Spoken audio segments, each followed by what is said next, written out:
Hello everyone. I welcome you to ICD SINC 2025. The title of my paper is A Sentiment Driven Analysis of Organic Food Trends Post COVID 19 for Societal Well Being.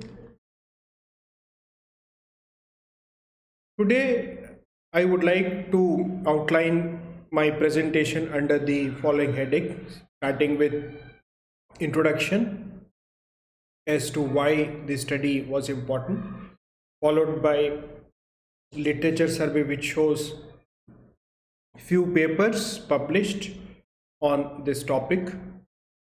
The next slide is of methodology that has been used to conduct this study, followed by the results that we got from this study and discussions, and then conclusion. At the last, we would be presenting the references that have been used for this study.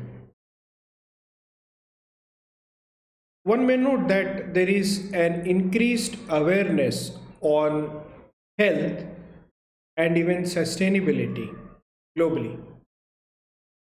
And one may observe that there is an overall change in the consumer sentiment, especially after COVID 19. People are opting more healthier foods so that they are able to maintain good health. Thus, there is an increased focus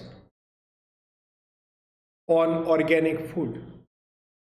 People are trying different types of organic food as they see it as a more healthier option. Organic foods are those foods which are grown without the use of synthetic chemical additives. There is no use of pesticides or any artificial additives, thus making it a healthier food choice.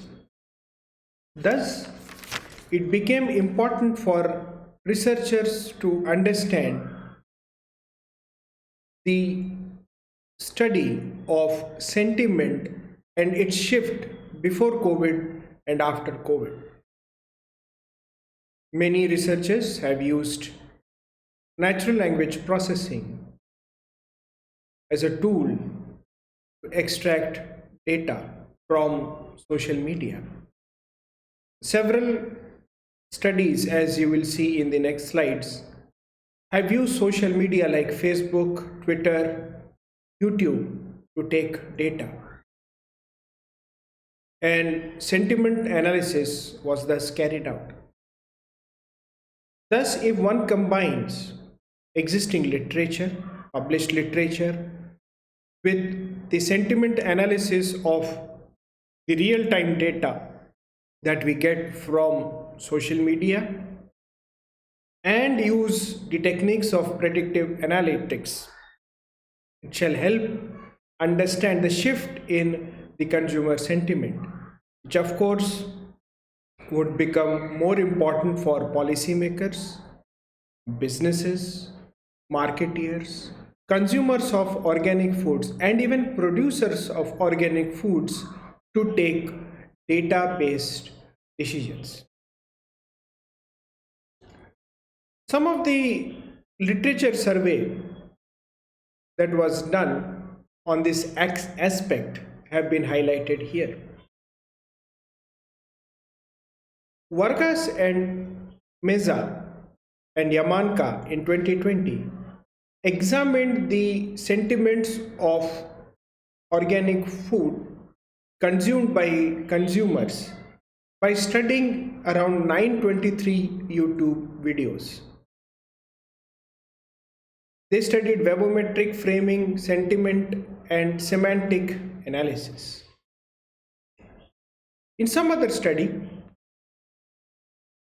Kodmutgla and others in 2023 studied about 43,000 tweets on organic food, and they used latent Dirichlet allocation for topic modeling and Suzette sentiment analysis tool. And they discussed in the study about health, environmental convenience, environmental concerns, and convenience related to organic food. Ayub Khan used VADAR, that is Valence Aware Dictionary and Sentiment Reasoner Lexicon, and they also used LDA for topic modeling.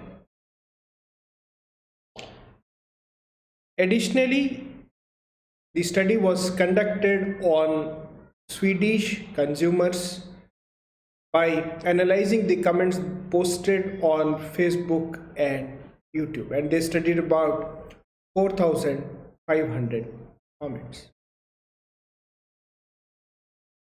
In other places, studies like what Rajeshwari did was done using RStudio. Rinyatra studied in Indonesia about organic food, its impacts on positive impact on health and other consumer concerns which were highlighted using a negative sentiment such as price or availability. He used insect lexicon, which is more used in the Indonesian language context. Other studies, such as that of Muhammad and Yu et al., also studied about the challenges that are faced using the sentiment analysis. For example, the sentiment analysis is difficult when there is a sarcasm that is mentioned in a particular comment, or irony, or even if there is multilingual context text that is mentioned. Sentiment analysis becomes far more challenging. Thus, in this entire literature survey, we could see that how the social media was used to study the sentiments in different countries, in different contexts, which tools were used, and the challenges that were faced by the various researchers. Another study conducted in 1984, 85, and 89, it was studied as to how younger population, the Gen Z as we call it today, during those time when they were about 20 years of age, what they felt about organic food. And there was a negative sentiment because of the taste and the enjoyment factor when you see the appearance of organic food, because of the no use of chemicals. The aesthetic appeal of these foods did not was not liked by them. Thus it became very important for us to study the pre-COVID scenario and the post-COVID scenario, wherein these concerns were there and how these changed, how the consumer sentiment changed in the post-COVID scenario. Here, the methodology used was NLP, as has been used in several researches. It was used on studying the tweets from Twitter Incorporation, recently named as X. Twitter was used as a tool because of its global database. Real-time capturing of data was also possible. The data collection was done using authenticated based systems, wherein developer credentials like API keys and tokens were used. The data was classified as positive, negative, or neutral. The extraction of data was done using Python, wherein specific keywords like organic food, health, environment were taken, and even hashtags were incorporated, and text blob was used to assign the sentiment scores to each tweet, whether it is positive or negative or neutral. Also, during the study, pre-COVID and post-COVID period was taken to understand the change in preferences, the consumer sentiment, uh, which was quite obvious when we studied the Twitter data or the X data after extracting these tweets. When we studied these tweets, the left hand table, we tabulated the descriptive analysis of the scraped tweets. The figure 1 in the center gives the sentiment distribution of the tweet. One can see that there is a high sentiment, positive sentiment when it comes to organic food. There is also a neutral sentiment wherein you have some unidentified parameters, vague parameters that are there, and then there is definitely a very small distribution of negative sentiment.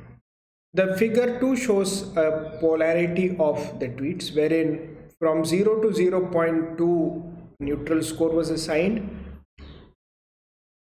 till 0.8 we have a positive sentiment and above 0.8, and 0 to minus 0.2 we have a negative sentiment.